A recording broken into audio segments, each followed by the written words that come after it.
Joining us now, the head coach of the Super Bowl 59 champion Philadelphia Eagles. Also another Super Bowl appearance. Not a bad start to his career. Plenty more work to be done. Nick Sirianni joining us. Coach, how are you? Good. How about yourself? Doing good. Doing good. Give me one word to describe 2025 season. Yeah. And you can use an Italian swear word if you would like to. Every season brings, I don't know if I can do it in one word. I'm Italian, so I need a lot of words to talk, right?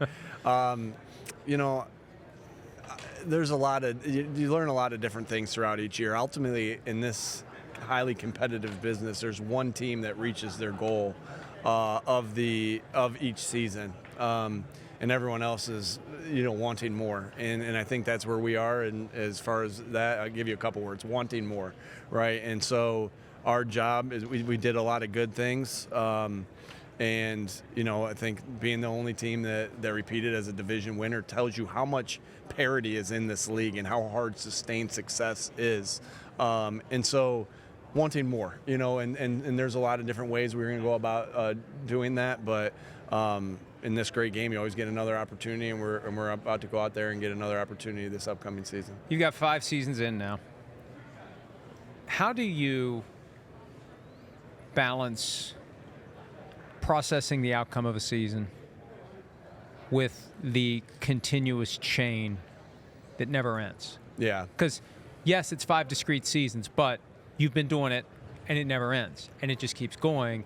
And does the process become as important as the result, if that makes any sense? The process, I've always felt like the process, within the process is what produces the results. And sometimes the results are, runner-up to a Super Bowl. Sometimes it's losing in the first round. Sometimes it's winning the Super Bowl. Does the process give you a kind of fulfillment that is similar to the result? Like, I know from talking to other coaches, I can't get hung up on the result. I love the process. It's the process, and I keep going. If you don't love the process with what we do and the hours that we put in, and then it's going to be tough to be satisfied in this profession. I think it's the process is so what it's all about, and the journey and is what it's all about. But ultimately, we all look to be able to win championships. And again, that's not what defines you, and you're always chasing that. I think we're all chasing that, regardless of if we're process-oriented or we're results-oriented. I happen to be process-oriented, but we're all chasing the same thing. But it is where you find the pleasure is within each year, because every time you get to the end of the year and you did what you wanted to do, it's not like in 2024 we did what we wanted, won the Super Bowl. I'm like, all right, I'm good, right? No, I wanted to do it again. Yeah.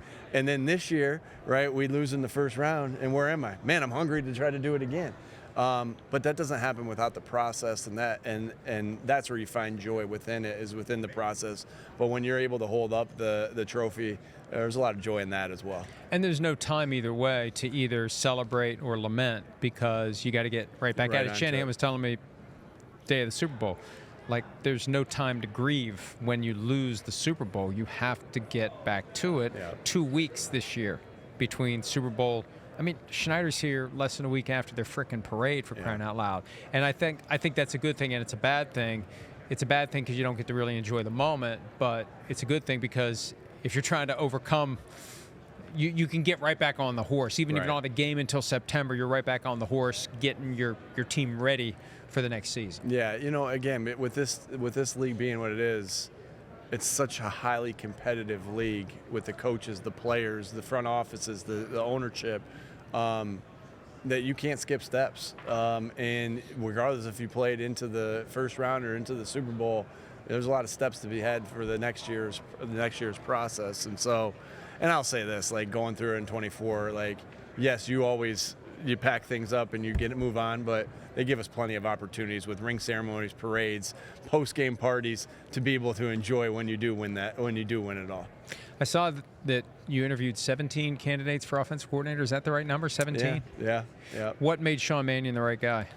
Yeah, as you go through the process, I think, you go through it and be like, there's certain things that you're looking for you're always looking for a guy who has high football IQ, that has a good vision, good conviction into what he believes in, has the ability, as you see it, to be able to call the game, help players get better fundamentally within the schemes that he's going to run, being able to connect with players, and then ultimately be able to hold guys accountable. I feel like he checked every box there. And as you go through it, you figure out, hey, as you go through the process, right, the guy that you want and that's best fit for you kind of shows itself to you. And I think that's what we did with that process, was able to come across Sean that, maybe I can't remember exactly, but maybe he was 13 or 14 number interview. And that's why you cast the wide net, to be able to find out who the best guy is for you, and really pumped to have him. Because again, I do think he checks a lot of those boxes of who he is and what he's going to be able to do for our football team. Did you know him at all before this process? I did not. But one of the things that you do when you go through it, like I've obviously been around a lot of guys that have been around him, and so when you get to a point of your process where you're like, okay, I'm getting close to hiring these couple guys. Let me make sure I cast that wide net of people that he's played with, and people that he's worked with, and people that have played for him, and talk to them and see what they feel about him, because there is something about going to battle with them throughout the year, and you want to kind of be able to figure that out as well. How nice would it be to have the same offensive coordinator for more than 1 year? Well, we know that sometimes, our plan is obviously to have success here with Sean, and I know the realities of that is that it can change like that within another year. And I think that there are elements to the offense that we've been running for the last 5 years, and even as Sean comes in and changed some of the elements of what we've done, there's still staples within it. As you look around football, there's a lot of concepts that are very similar through that. And so, obviously Jalen and I have been together with the last 5 years. That's been a consistent. Have Howie being consistent, Mr. Florio being consistent throughout all this. And, I think that's always throughout is like, hey, head coach, GM, owner, quarterback, we've had a lot of consistency there. So, we'll see how this season goes. And but yeah, you'd always I know we have guys. That's the other thing you do in these situations, is you try to hire guys like Josh Grisard, like Parks Frazier, like Ryan Mahaffey, that are able to step in if to be the coordinator, if things do go well. Well, and this is what I'm trying to understand as it relates to the Eagles offense under Sean Mannion. Is this the Eagles offense as revised by Sean Mannion? How much of it is his system? How much of it is the existing system? How much of it is tailored to suit your players? Like, how does this all manifest itself in the playbook that you'll have for 2026? Sure. I think everyone wants a percentage of, hey, how much is this going to happen right now? Like, there's a lot of steps to be taken. Obviously, I hired Sean to be able to come in and do things that we see as attractive, and being able to fit our players well with some of the things that he's done. But also, we'd be foolish not to take some of the things that we've done really well in the past and not sprinkle those things in there as well. And I think that's just something that takes place. It kind of happens over time, right? And so you're talking about new things right now. You're talking about things from this system, things from this system. You're trying to get yourself into what's best for the Eagles offense as we move forward. And so time will tell there. But I'm really excited about Sean. I hired Sean to do a job to be the offensive coordinator. He's manning those things right now. I'm here as a resource for him. And I always think that, it's going to be exciting to see where we're going. Tush push still going to be in the playbook? Yeah, I mean, again, things that you do well, I think you continue to do well, and you try to continue to duplicate. Listen, we didn't have the same success that we had last year that we've had before on it, and so that's what the portion of it. We got to coach it better. We got to execute it better. But I think you probably you'll probably see that as long as that's part of the rule book. Still, we'll play by the rules of however it is. They for whatever reason, like everybody had their hair on fire last year, we got to get rid of it. Now it's not even mentioned. Why do you think they gave up on trying to knock it out? I can't answer. Do you think if you'd won the Super Bowl again, they'd have come at it again? I'm not gonna go there. I'm not gonna go there. But we'll play with whatever rules that they put us onto, and we'll look to try to do our best job to help our team succeed. Give me a rule you'd change if you were the commissioner for a day. So it only changed for that day? Well, no, I mean, you had the power to change a rule on your own. Under whatever hypothetical genie in a lamp, you have the power to change any rule you want. That's a setup. I'm not answering that yeah, question. We'll do it off the record. At least I tried. Okay. Fangio, I was surprised when I saw that Vic Fangio had thought about retirement. How close do you think that came? I'm just thankful Vic's our defensive coordinator. He just brings so many good things to our football team. Again, not going to say, hey, this percentage or that percentage of it, but we are here now on February 24th, 5th, and Vic Fangio is our defensive coordinator, and that's good for the Eagles. That's good for business. There's been a lot of talk about A.J. Brown's future. What is the best way to distill and understand where things stand between the organization and A.J.? We love A.J., and we love everything that he brings as a player, everything he brings to the locker room. And good players are like Howie said in one of our press conferences. It's hard to find good players, and AJ is certainly that, and he's a good person. And so, again, good player, good person who loves football, who's tough, who's a smart football player. That those are guys that continue to rise and reach their ceiling, and I think we're just continuing to see him play good football, and I want as many good football players as we can on that team that are good people, that's for sure. How big of a deal is it that Lane Johnson's coming back for another year?